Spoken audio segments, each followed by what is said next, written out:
All right, today we're plugging in and cranking it up to really get inside the incredible guitar tone of SAKI, the powerhouse guitarist from bands like Mary's Blood and Nemophila. She is one of the most exciting players out there right now, and her sound, it's just a masterclass in how to be heavy and precise. So let's just dive right in. I mean, this is the age-old problem for heavy guitar players, isn't it? You want that sound that just shakes the room, that super high-gain distortion, but you also need every single note in those lightning-fast riffs to pop out with perfect clarity. You add too much gain, it all just turns to mud. Too little, and you lose all the impact. It's a tough balance. Well, SAKI has absolutely cracked this code. Her sound isn't just loud for the sake of being loud, it's intelligently designed. It's probably best to think of her as a kind of sonic architect. So let's walk through her blueprints, piece by piece, and see exactly how she builds that signature tone of hers. Every great structure has to start with a solid foundation, right? For any guitarist, that foundation is the instrument itself. So we're going to start with SAKI's choice of axis, because this is literally where her tone is born. Now this is where it gets really interesting. Right off the bat, it's all about contrast. On one hand, you've got her 6-string Benihyoko, which has active EMG pickups. Now EMGs are famous for being super tight, high output, and almost surgically clear. Then on the other hand, her 7-string Wagarachan uses passive Seymour Duncans, and that gives her a more organic, dynamic, kind of breathing low-end growl. So two different tools for two very different jobs. While she uses both guitars, her main axe, especially for that modern heavy sound we hear in Nemophila, is this 7-string signature model. It's kind of an evolution of Wagarachan, and it's called the Empress. This thing is the absolute core of her sound, so let's pop the hood and see what makes it tick. And this table just brilliantly shows her whole no-compromise approach. That Seymour Duncan Invader in the bridge is an absolute beast. It's known for its massive output. Meanwhile, the full shred in the neck gives you incredible articulation for solos. And notice the Floyd Rose. It's set for arm down only. That's all about maximum tuning stability.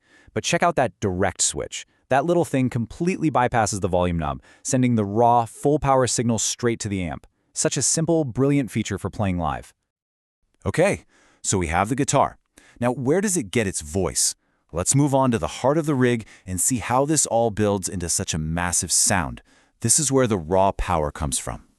For a minute, just forget all the digital modeling stuff. The core, the actual soul of SAKI's sound comes from pure, beautiful analog tube power. She uses a Marshall JVM 410.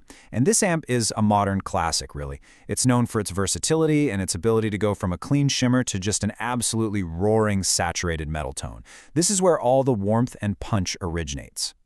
But here's where it gets really, really clever. See, just using a tube amp is kind of the old way of doing things. SAKI's approach is way more sophisticated. That Marshall, it's only one half of the equation. So, it's time to meet her secret weapon. This right here is the crucial point. SAKI runs a hybrid rig. She doesn't choose between the feel of a real tube amp and the precision of a digital unit. She uses both. She takes the absolute best qualities from each world to create a sound that would be pretty much impossible with just one or the other alone. Let's trace the signal so we can really wrap our heads around this. First, the Marshall creates that massive, organic, beautiful tube distortion. But instead of just sending that signal to a speaker, it goes into the Fractal XFX3. Now, the Fractal isn't creating the distortion. It's acting more like a high-tech studio engineer, using incredibly precise EQ and effects to shape and refine that raw tone from the Marshall. This quote just perfectly captures her whole philosophy. A lot of guitarists, they just crank the gain knob to 10. That's what she calls high-gain violence. But her approach is totally different. It's about building the tone layer by layer, controlling every single frequency to create this focused, constructed energy.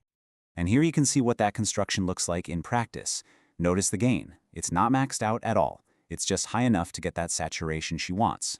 The bass is actually pulled back a bit, and that's to keep that 7-string super tight. But look at the mids. They're pushed way up. That, my friends, is the secret to being heard in a really dense mix with another guitarist, a bassist, and a drummer. That is the sonic space where the guitar lives and breathes. Okay, so we've got this incredibly powerful, really nuanced hybrid rig sitting in a rack somewhere. How in the world do you control all of that while you're headbanging and running around on stage? Let's take a look at how she actually wields this sound in a live show. You might be expecting a pedal board the size of an aircraft carrier, right? But what she actually has on the floor is incredibly streamlined. It's all about efficiency and direct control, removing anything that could possibly get in the way of the performance. So get this, her entire rig is controlled by the fractal foot controller. One single stop can change multiple effects and EQ settings all at once. And the Morley Bad Horsey wah, that's just a genius choice for playing live. It's switchless, so you just step on it to turn it on, and you lift your foot to turn it off. No frantic toe tapping in the middle of a solo. Add a volume pedal for dynamics and a wireless system for freedom, and that's it. Simple, effective, and totally bulletproof. So, we've deconstructed SAKI's professional rig. But the real question is, how can you take these principles and apply them to your own setup? Let's try and translate this pro blueprint into something that anyone can use. And honestly, this is the most important part. You don't need a custom Marshall and a top-of-the-line fractal unit to think like a sonic architect. The philosophy behind it is what really matters, and you can apply that philosophy at any budget. So here's a quick look at how you can get there. Instead of that big Marshall/fractal combo, a pedal like the Vox Copperhead can give you that Marshall-style tube drive, while a multi-effects unit like the Zoom G5N can handle all the precision EQ and effects. And you can get an excellent Ibanez 7-string for just a fraction of the price of a custom killer guitar. Plus, more affordable versions of her wah and volume pedals are super easy to find. So, the ultimate takeaway here is all about balance. The goal is to create a tone that has the raw power to be heavy, the sharp clarity to be fast, and the intelligence to never ever get lost in the mix. Whether you're using pro gear or budget pedals, that's the target you're aiming for. So there you have it. We've laid out the plans, we've shown you the tools. SAKI has built a truly monumental sound with this philosophy. The only question left is, now that you have the blueprint, what kind of sonic structure are you going to build?